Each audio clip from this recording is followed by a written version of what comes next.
Greetings and salutations, everybody. Welcome to the best day of the week. It's Star Wars Talk Tuesdays, where we get to talk about my favorite thing in the world, which is, of course, Star Wars. And it is a pretty big day for Star Wars fans. The Academy Award nominations were, of course, announced a little bit earlier today, and Star Wars The Force Awakens nabbed 4 Academy Award nominations. But we'll talk about that in just a little bit. Here's how today's show is going to go, guys. I have picked out 5 topics that you guys have emailed into me. How do you email in a topic to be on Star Wars Talk Tuesdays? It's simple. You just email me anytime at john@thejohncampeashow.com. And in the subject line, put SWTT. Put SWTT in the subject line to get a question here on Star Wars Talk Tuesdays. We'll talk about those topics for a bit, and then we will go over to the live questions that a whole bunch of you have already started sending in, and that's how today's show is going to go. And don't forget, guys, a little bit later today at 4 p.m. Los Angeles time, that's 7 p.m. New York time, the second episode of Open Mic, where it's just taking your opinions, your comments, all that stuff. We had our first episode last night. It was actually really a lot of fun. We took a bunch of video questions and audio questions that you guys have sent in as well. So make sure you join us for that a little bit later today. All right, with that out of the way, let's jump in to email number 1. And email number 1 comes to us from Rob Cameron, who writes, "Hey John, big fan." Thank you so much, Rob. "Do you think it's significant that Kylo Ren said please to Rey when he asked her to join her? It shows an emotional connection to her that could be his downfall. Enjoy your day." All right, thanks a lot for the question, man. And do I think there is significance to Kylo saying please? I do. However, I think the significance lies in a little bit of a different area than maybe what you're recognizing. You're seeing him going please as kind of a revelation of an attachment he has to her specifically. To me, I think it's a little more broad scope than that. When he says please, I think it kind of exposes a weakness in him, if you will, a vulnerability in him. Because when he says to her please, he's in a moment he has not been really in a while. Like, he is alone in the universe now. You could say that he was alone when he left Luke, when he left his mother and left his father, left Uncle Chewie and all that kind of stuff. You could say that, but even then, he left them to form a new attachment to Snoke. Now, that's gone too. And now he is truly, heartbreakingly alone. And no matter how evil you are, no matter how dark side you've gone, that awareness of being completely alone in the universe is probably crushing to him. Because remember, he's still a young guy. So it's probably somewhat crushing to him in that moment. And so, to me, when he's asking Rey to join him, and then adds on to that, please, to me it was exposing that vulnerability he has. And could that vulnerability lead to his downfall? It's very possible. It's very possible. We'll just have to see as the movies go on. I thought that was a really nice moment in The Last Jedi, to be honest with you. All right, let's move on now to the next question. And the next question comes to us from Jason Fay. And Jason Fay writes, "After marveling at what the movie Logan did for Wolverine character, I have to believe that there is a similar story about Ben Kenobi that could be told about a person with great power but beaten down and regretful. The idea of an introspective look at a beloved character seems intriguing to me." All right, thanks a lot for the question, man. And, you know, I'm always talking about how look, if I was in charge of Lucasfilm, if I was in charge of Disney, I would stop with these movies about young versions of this beloved character.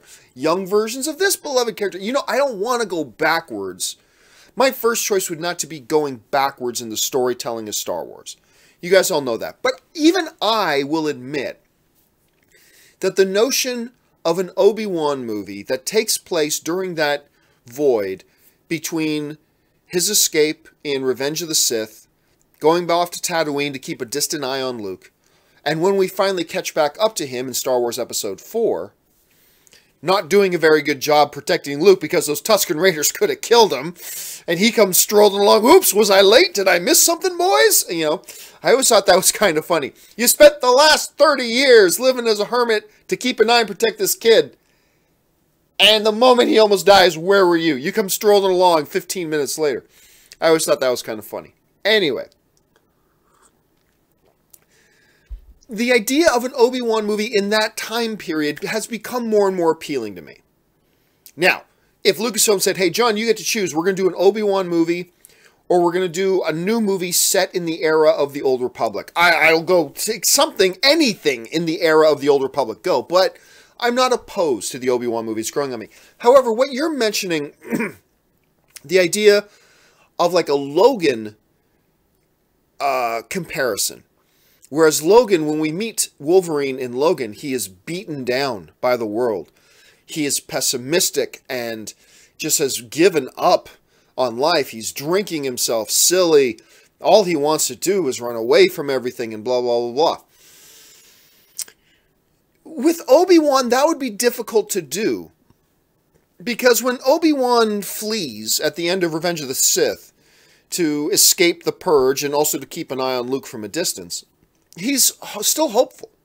He's still a Jedi. He's still in that place. And then when we meet him again later, he's still in that place. Like even in Star Wars Rebels, when they catch up with Obi-Wan, he's got that optimistic outlook on life and the Force and destiny and all that kind of stuff, and everything's still good. So, I think you could do a movie about Obi-Wan, but I think it has to be Obi-Wan within that construct, you know? I don't know if we meet an Obi-Wan, unless you want to do something where it's Obi-Wan 10 years later, after the Revenge of the Sith, and he's beginning to give up hope, and then something adventurous happens that restores his hope, maybe, much like what happened to Luke. In The Last Jedi, Luke had given up. He believed he was responsible for things going bad. Things can't go well. Then destiny confronts him again. He reconnects himself to the Force and saves the day. Maybe that's what we get in an Obi-Wan movie too. Maybe that's possible. And he goes through an entire circle.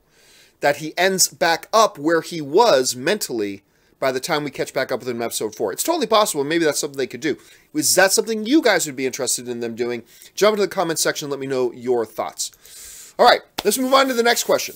And the next question comes to us from Donovan Ezra, who writes, Academy Award nominations got announced this morning. I know you know that because I watched them live with you on your stream. Well, thank you so much for being there with me. And The Last Jedi got 4 Oscar nominations. Do you believe that this justifies the love the majority of us have for the movie?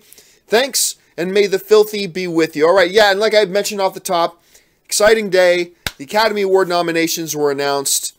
How Denis Villeneuve, McDonough, Steven Spielberg didn't get nominated for Best Director is completely beyond me, but whatever.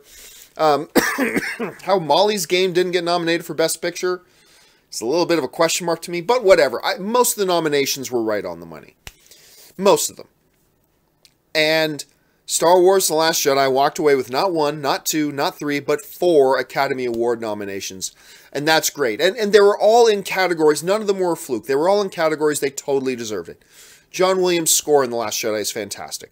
The sound design in the movie is just astounding. The sound mixing is incredible. The visual effects are second to none. So in all the 4 of those categories that it got, not only can we, as fans of Star Wars, celebrate that it got 4 Academy Award nominations, we can also celebrate, assuredly, knowing that it wasn't some fluke, like it didn't deserve those nominations. It totally did. Going to your question, though, let me bring your question back up here with your wording. You ask, do you believe this justifies the love that we have for Star Wars The Last Jedi? I would answer that in 2 different ways.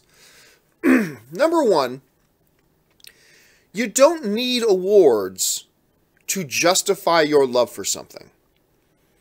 It's great. Awards have a place. They're worthy. They're wonderful. But you don't need awards to justify you loving something. You need no justification for loving something you love. And if you love Star Wars The Last Jedi, you don't need any excuses. You don't need any justification. You certainly don't need any Academy Awards to justify your love of it. So that's the first thing I would say. The second thing I would say is this. Your question implies that this proves that Star Wars The Last Jedi is a great movie, and anybody who doesn't like it can now suck lemons because we've got proof. 4 Academy Award nominations. This proves that Star Wars The Last Jedi is a great movie. Hold your horses. While it is a great accomplishment for any film, Wind River didn't get any Academy Award nominations. Molly's Game, I don't think it got any. Maybe it got 1 or 2. I'm not really sure. Certainly, no... Well, Guardians of the Galaxy 2 did get a visual effects nomination. So there's 1 MCU nomination. No DC films out of the 2 got any nominations. Look, coming out of the Academy Award nomination process with 4 nominations is great. However, these 4 nominations in no way, let's be clear about this, and I'm a fan of The Last Jedi, it in no way proves that The Last Jedi is awesome and anybody who doesn't like it is stupid. Not at all. Remember, I'm always talking about this. Like, remember, Suicide Squad won an Academy Award, I believe it was for Best Hair and Makeup. I think that was it. It was either that or costuming. I keep forgetting the 2. But we got to keep in mind it won that. That doesn't mean Suicide Squad, that doesn't prove Suicide Squad was a great movie. It just means in that one isolated area of hair and makeup, it did the best job out of any of the other movies, and it therefore won an award, deservingly so, and justifiably so. And that's great for it. It is wonderful that Star Wars The Last Jedi has been recognized for 4 Academy Award nominations. In all 4 of those categories, that's great. But none of those categories proves that Star Wars The Last Jedi overall as a film was a great film. It does not prove overall as a film that anybody who doesn't like it doesn't know what they're talking about. It doesn't do that at all. It just means it was one of the best films of the year in terms of sound editing, one of the best films of the year in terms of sound mixing, one of the best films of the year in terms of the musical score, and one of the best films of the year in terms of visual effects. It doesn't mean definitively that it was one of the best films of the year, period. Now, if it got an Academy Award nomination for Best Picture, maybe that's a little bit of a different discussion. But it getting these 4 nominations does not prove it's a great movie and anybody who doesn't like it is wrong. Not at all. Not at all. It just means it did great in these areas and was recognized by the Academy for it. But those are 2 different things. So absolutely, we should celebrate as Star Wars fans it accomplishing no small feat, landing 4 Academy Award nominations. That's great. However, it's not like it proves anything in the debate between people who like The Last Jedi and the people who don't. It proves nothing. So let's be very clear about it. Celebrate it. I'm celebrating it. Celebrate it for what it is. 4 Academy Award nominations. Awesome. So few films do that and accomplish that. When you consider that like 300 or 400 films came out this year, how many got 4 Oscar nominations? Very few. It's an awesome accomplishment. It's great. I celebrate it. But it in no way means anybody who doesn't like it is wrong.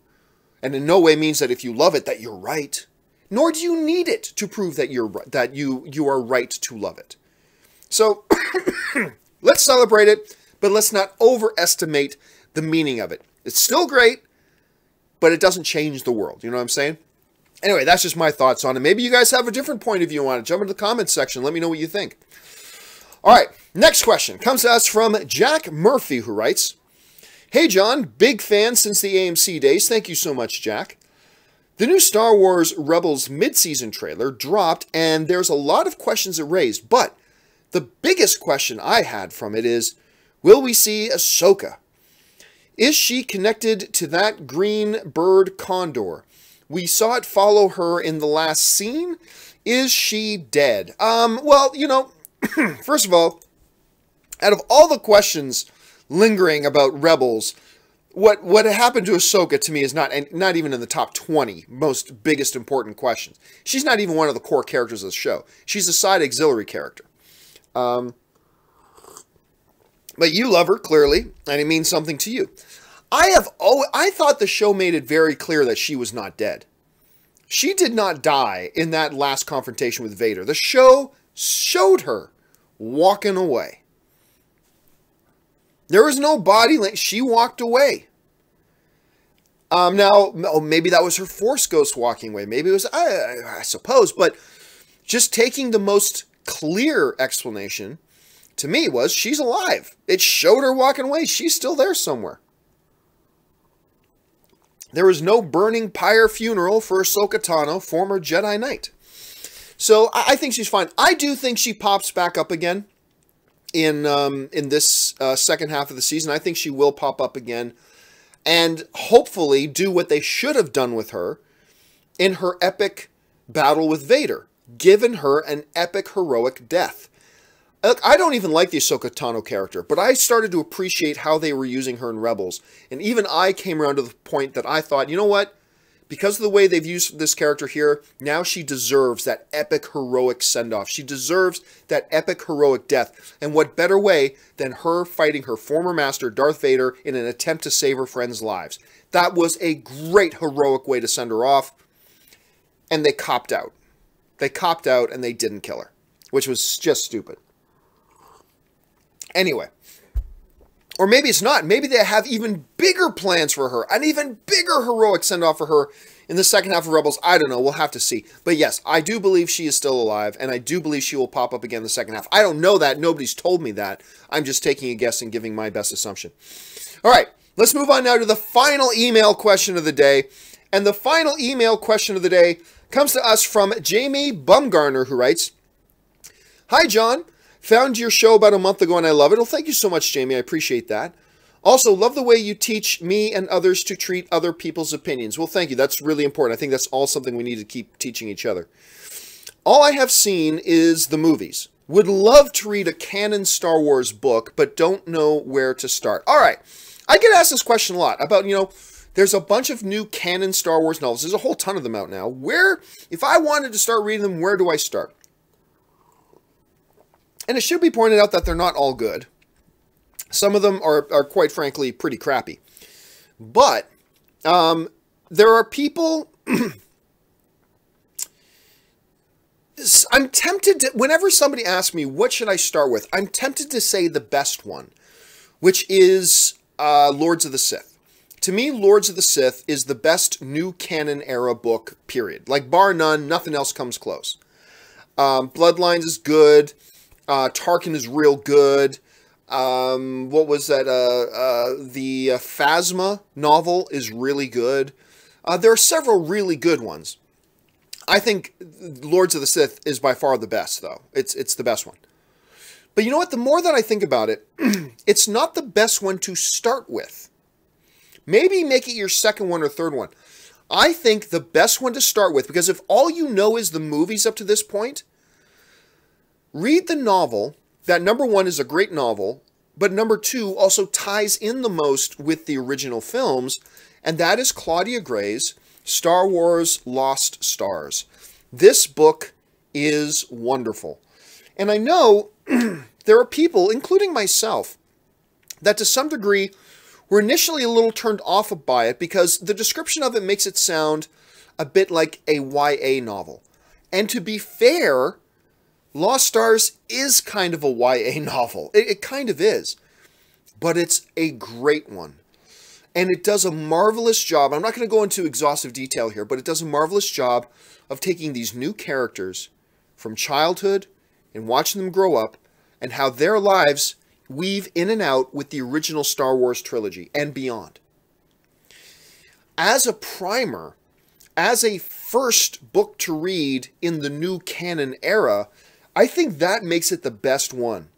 Because as a Star Wars fan, you will feel most comfortable in this book because of the environments and the stories that our new characters are weaving in and out of that you will recognize instantly and be able to follow along and understand what's going along. But it really makes you feel like you're at home. So to me, it's a great gateway drug, if you will, into the Star Wars canon era novels. So once again, I'm going to highly recommend the Star Wars canon novel by Claudia Gray, Lost Stars. Check this book out. Give it a shot. I think you'll enjoy it. And then, from there, then read Lords of the Sith. After that one, Then you pick up Lords of the Sith and give it a read. And I think you'll be very, very happy that you did. Okay. And was that the final question? Yes, that was the final question. Okay, guys. Now what I'm going to do is go over, a bunch of you guys were sending in some live questions. We're going to go back over to the live questions. I'm going to take the questions you guys have been asking live. But first, before I do, I just want to take a 1-minute break to do the admittedly shameless plug of the thing that keeps my shows going. And that is my Patreon supporters. Do me a favor, check out this 1-minute commercial, and then we'll be right back with your live questions. For those of you who have followed me for any period of time, you guys know that I made the decision recently to leave the corporate overlords. I no longer wanted to work for corporations. I wanted to be an independent content creator. And the only way I've been able to do that is by the support of my Patreon supporters. So what I would like to do is to ask you guys who watch my shows, who spend any amount of time with me every single month, to consider going over to www.patreon.com/John Campea. There you'll get all the information about what exactly does it mean to be a Patreon supporter of mine? What does being a Patreon supporter do for helping to make sure that shows like this one and all the other shows I do here on my channel can actually be produced? And on top of that, what benefits are there to being a Patreon supporter? And maybe if you guys can check that out, if you decide you want to be one of my Patreon supporters, that would be awesome. And if you don't, that's perfectly fine too. I'm just happy that you guys have decided to be here today and be a fellow movie fan and join us in the conversation. So go and check out the website, see if you want to become a Patreon supporter. And now let's get back. All right, guys, and a special thank you to all of you guys who are already my Patreon supporters. You guys make this channel possible. A big thank you to you guys. All right, with that out of the way, let's head on over to the live questions, and we start off with Ben Rayner, who writes, "Hey John, if we get an Obi-Wan movie, will we get a holy shit, Vader's alive moment in episode 4? He seemed pretty calm that Vader was alive." Well, it's because the universe knows about Darth Vader. And just because Ben is on Tatooine doesn't mean, you know, there isn't the Hollow network there. Like, he will know that Darth Vader's alive. Will we have a holy shit, Vader's alive moment? It all depends on when they say this Obi-Wan movie would take place. If it takes place starting 3 months after the events of Revenge of the Sith, then yes, you might get a holy shit, Vader's alive moment. If it picks up 5 years later, then no, it wouldn't make sense. Darth Vader is a large presence in the universe, and I don't think it would make any sense whatsoever that Obi-Wan Kenobi would not know he's alive that far along. Again, if it picks up like a month later, 3 weeks later, then yes. If it picks up like I suspect it will, 5, 10 years later after Revenge of the Sith, then no. He's going to, by that point, he would know Vader's alive. So that's what I think about that.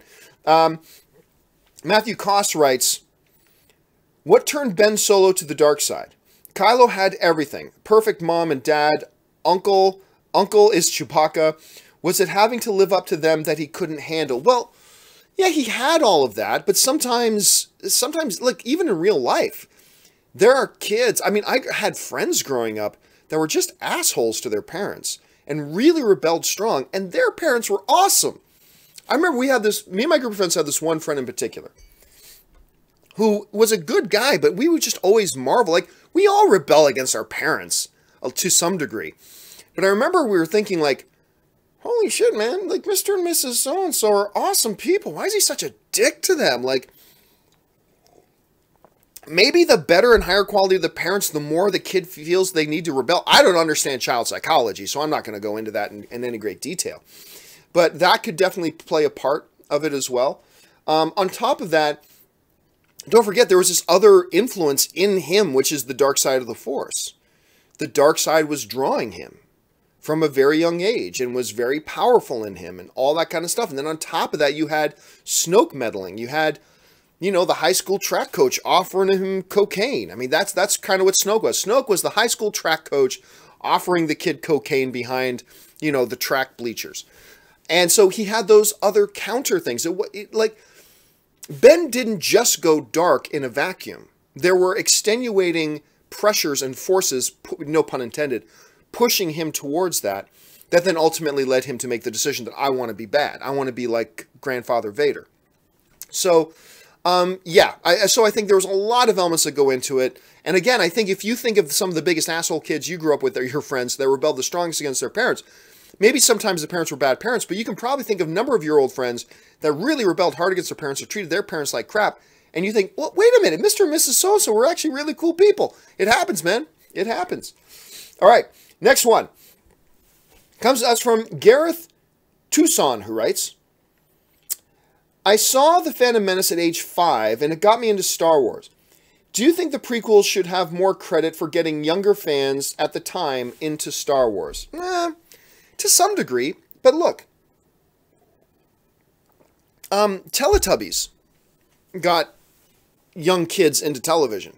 Does Teletubbies deserve credit as being great television for getting kids into television? I'm not really so sure. I'm never really willing to grant a lot of credit to a movie that gets 5-year-olds attention. But does it deserve some credit for that?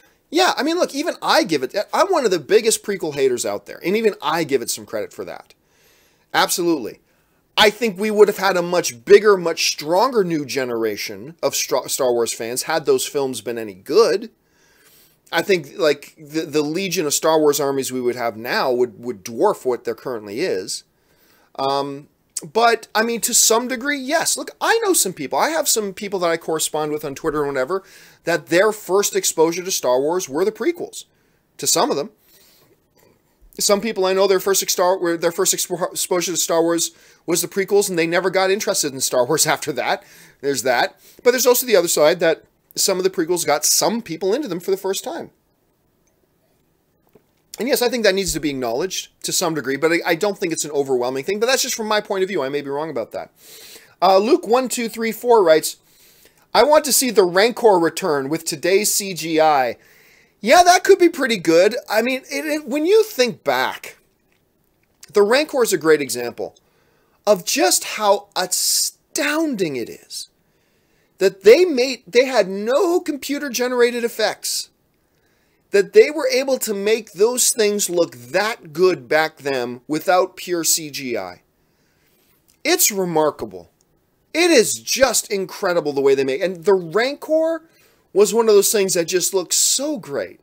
So great in many of the scenes. Some of the green screen stuff with the Rancor looked terrible that you could fix, but it would be interesting to see a Star Wars movie have another Rancor monster, this time full CGI, just to see what they could do with it. Anthony Cullen writes, in a show or film, will we see Harloff Minor? I mean, it could pop up anywhere, since technically, I mean, how canon is Star Wars now? I got to question Star Wars novelization at all because, well, we've talked about that in recent days, but it's there, so it could pop up. Revan X3956 writes, hi, John. Has the Solo film had any major rewrites? Oh, yeah. Well, let's put it this way. I should answer that question with no. I think what I think happened, my understanding of it is, you had your Lawrence Kasdan script that everybody agreed on, and then Lord and Miller started deviating like crazy away from the Kasdan script, which is the script they agreed to make. Lucasfilm stepped in, said, okay, you guys are gone. And I think what we then had is them putting in the effort to bring the film back to what it was they were originally envisioning. What you then had, I believe, was Ron Howard trying to bring Star Wars back and doing all these reshoots to bring back. But as far as major rewrites, I doubt they probably had any major rewrites. I think this whole thing was not about changing the direction of the movie. I think these reshoots were about getting the movie back to where it was they all agreed it needed to be at first before Lord Miller deviated away from it. So that's what I think is happening. But who knows? We might watch a special feature on a Blu-ray sometime of the Solo movie and find out there were major rewrites. We don't know. I just don't think that's what's happened. Just Another Joe writes, hey, John, big fan of the show. Thank you so much, Just Another Joe. The crate Luke sits on to talk with Leia actually moves. I'm very surprised this slip-up by RJ and company. Well, remember, no, it's a physical manifestation. Remember the dice. The dice were also a physical manifestation. If they weren't, they would have just, when he dropped them and put them in Leia's hands, they just would have fallen through Leia's hands. He has a physical manifestation. So then when Kylo pushes the lightsaber through him, though, it doesn't do anything to him because it's not really, it's a physical manifestation, but he's not really there. So, so that makes sense. Why he didn't have any footprints, though, I have to watch it again, because I've seen the film. I didn't think about this until after the last time I watched the movie. Understanding that it is kind of a made physically manifest presence, because Leia holds his hand. He puts the dice in her hand, so there's physical contact there. My question becomes, not how did the crate mover, to me that makes sense. My question becomes, how come out on the red salt plain were there no footprints from Luke? Huh? He's a physical manifestation. Why no footprints? Now, maybe I'm wrong about that. Maybe I'm wrong, and there were footprints, but I'm thinking, because I didn't think about it, like I said, until after I saw it the last time. I'm like, wait a minute. I don't remember seeing Luke have footprints. And if he's a physical manifestation, he should have. It's not an important point, but it is an interesting one that I myself am also thinking about it. Let's see. Star Wars Knights from Star Wars Knights of the Old Republic movie saga writes, when they touched hands, Rey saw Kylo's good future, which Snoke revealed to be his machination. Kylo also says when they touched, he saw her parents. If that's also Snoke, does JJ have an out? You demand. Well, not really, because here, this comes back to, again, to a misconception amongst Star Wars fans. There is a misconception out there that that Kylo is the one who told Rey that her parents were nobody. That's not how it happens. Rey is the one who is the first one to say that her parents were nobody. Kylo just knew that, but that's something Rey has always known. She's always known it, that her parents deep down were nobody. But like an orphan child who was abandoned by her family, she held on to a belief that, no, my parents didn't abandon me, they love me, they're going to come back for me. And she desperately held on to that until finally having to confront what she's always known, which was that her parents were nobody. And I will argue till I'm blue in the face, as I have argued for the last 2 years, that is the best way for them to handle this story. I think it makes her the most interesting character. Understanding that there's yet another flaw in Rey, that she's like so naive, wanting to hold out to this hope, even though she knew she was abandoned by her parents, holding on to some kind of, no, I wasn't abandoned. They're going to come back for me one day. I need to be here for when my parents come back. It's like, kid, are you stupid? Your parents abandoned you. They sold you for drinking money. They left you with Unkar plot. They left you with Unkar plot. There is no good reason for that. Okay, so, no, I don't believe there's any out there. I believe this is Rey's story, and I believe it is 100% the best story they tell, rather than go back to that million and first time used cliche. Oh, she's really the daughter of a king and queen. She's a princess. Oh, she's actually destined and down from the bloodline of a great Jedi bloodline. And oh, she's actually blah, blah, blah. We've seen that a million fucking times. Who is she? What really speaks to the way the Force works? She's nobody. That's who the Force chose. And they reinforced that at the end of The Last Jedi with that orphan stable boy showing that kid's a nobody, and showing them now the Force working through him as he reaches out his hand and the broom flies into his hand. That reinforces that point. So, look, if you're somebody who wants Rey to be Luke's daughter, if you're somebody who wants Rey to be a clone of the Emperor, if you are somebody who wants Rey to be a reincarnated version, a reincarnated Anakin Skywalker, if you're somebody who wants Rey to be, you know, the daughter of King Lollipop, that's fine. That's fine. But they played it out, and that's not the way it worked out.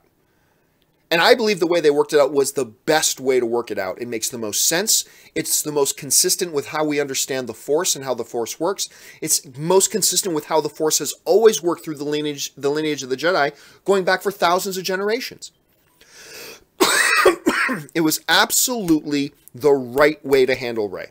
That's my opinion. You may have a different opinion, and that's totally cool. But that is the way, and that is the way I believe they intentionally played it out. I believe JJ knew that. Look, they're in The Force Awakens. J.J. Abrams made it 100% clear that Rey was not a Skywalker. You know, in that conversation she has with Maz Kanata says, look, your parents, that's the stuff that's behind you. Luke is in front of you. It's different. Parents behind you. Luke is in front of you. It's separate. It's two separate things. He made that 100% clear in The Force Awakens. So JJ always knew. I 100% believe that JJ always knew what the plan was for Rey. And I believe Rian Johnson followed that plan. So anyway, that's just the way I see it. Let's see. Star Wars Nights of Replugged Movie Saga writes again. Lastly, love your channel, and you've done so well on your own. Makes me happy. It's my daily routine in the editing bay. And watch my DVD already. All right, thanks a lot, man. I really appreciate it. Let's move on. Rodrigo Ramirez writes, if I can get caught up with it. Rodrigo Ramirez writes, is there any validity to Kylo and Rey seeing each other's future? Rey seeing Kylo turn and Kylo seeing Rey turn? Or was that just Snoke planting that? That was Snoke planting that. That was Snoke planting that. Snoke wanted Rey to see Kylo turning to the good side because that would draw her in. He wanted Kylo to believe in this fiction to test Kylo's mettle. To test Kylo at the same time. So Snoke's plan involved testing Kylo and bringing Rey in. Tricking her to come in. Once again, proving to the gullibility how easily Rey is tricked, all that kind of stuff. Everybody says Rey's a Mary Sue. It's like, oh my God, she is a flawed character with tons of pitfalls in her. She is so gullible. She's so naive, believing that my parents are going to come back for me, believing the first trick Snoke pulls on her, she buys it hook, line, and sinker. I mean, she is gullible. She's naive. She's all these things. But no, yeah, I do believe that was all Snoke. That was all Snoke. And maybe I'm wrong about that. Maybe JJ takes it in a different direction. But for now, I think it was all Snoke that did that. Mads Hansen writes, hi, John. I'd like to hear your thoughts on the Godspeed in The Last Jedi. It took me out of the movie for a moment. No, it didn't for me. There are several references to the gods in Star Wars, both in the canon novels and in the movies themselves. Like even Jar Jar Binks, you know, Jar Jar.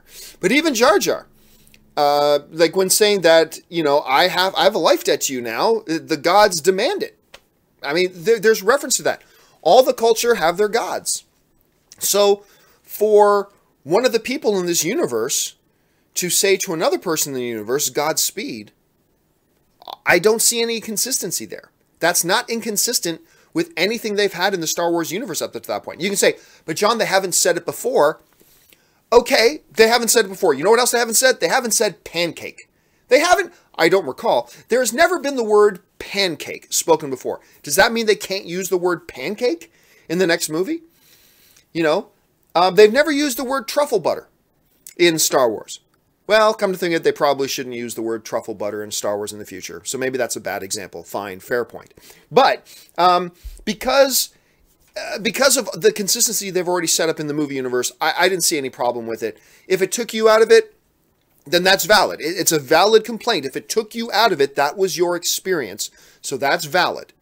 All I can say is, as a fan, because in my head, it's completely consistent with what we know about the universe, it didn't take me out of it, but that's not to discredit the fact that it did take you out of it. That was your experience. So I'm not downplaying that at all. All I can say is that it wasn't a take me out of the moment incident for me, personally, because it clicked with me. Anyway, all right, just a couple questions left here. Blue Brook 3 writes, I love Star Wars Talk Tuesday so much. Well, thank you so much, Blue. So do I. Do you think if Kylo Ren took his glove off, like in The Hut, would Rey have joined him when he asked her? Well, you know what? It's funny how subtle gestures can be influential. I will go as far as to say, no, I don't think it would have made a difference in that particular situation.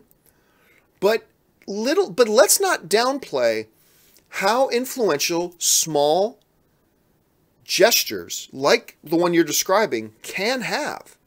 I don't think it would have changed it in that moment. I think Rey is just too firmly set that no, she's going light side, and Kylo's just too firmly set he's going dark side. But I don't think it's ridiculous to suggest that as a possibility because, like I said, small gestures can be very influential. All right, and the final question I'm taking today comes to us from Jed Jensen, who writes, despite the vast potential, Disney has stayed far away from the Old Republic. Is this a sign of big future plans or simply their lack of vision? Neither. It's just they haven't had room for it. I mean, it's just that simple. It's not like they've made 55 Star Wars movies in the past 3 years. I mean, since, we've had 3 Star Wars films in 3 years. They're doing the episodic movies. That's non-negotiable. They really wanted to make Rogue One, and I love Rogue One, so I'm really happy they did. So, here's the thing, Jed. The way your question is phrased, it makes it sound as if they've made 75 Star Wars movies in the last 5 years. They're totally avoiding Old Republic. Well, they've literally made less than the number of fingers on my hand number of Star Wars movies so far since Disney took back over. Give them time. They've got other movies they want to make. I don't think they're avoiding Old Republic. I don't think this is necessarily a sign that they have big plans for it. I just think it's just they haven't gotten around to it yet. Give it time. Star Wars is going to be around for a very long time. And I'm sure they've got some plans and ideas. But just because they've done 3 movies without doing an Old Republic movie doesn't mean they're avoiding it, nor does it mean they have big plans for it. I think it just means they haven't gotten around to it yet. That's all I think. Nothing more sinister or genius than that. That's just how I see it.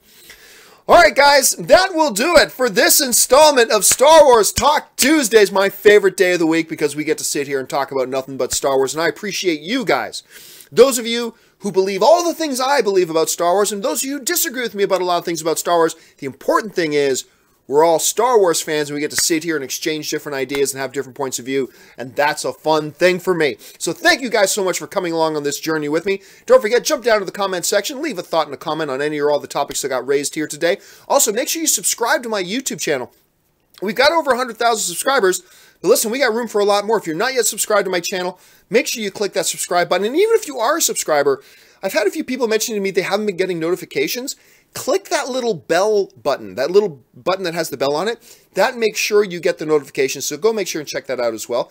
Also, make sure you follow me on social media on Facebook, Twitter, and Instagram, just at John Campea. And once again, please check out my Patreon page. It is the very reason this show is even able to exist. All right, guys, that'll do it for me for this installment of Star Wars Talk Tuesday. Thanks a lot for joining me. Don't forget, I'll be back at 4 p.m. Los Angeles time. That's 7 p.m. New York time for the next edition of Open Mic. Make sure you guys join me then. My name is John Campea, and until the next video, bye-bye.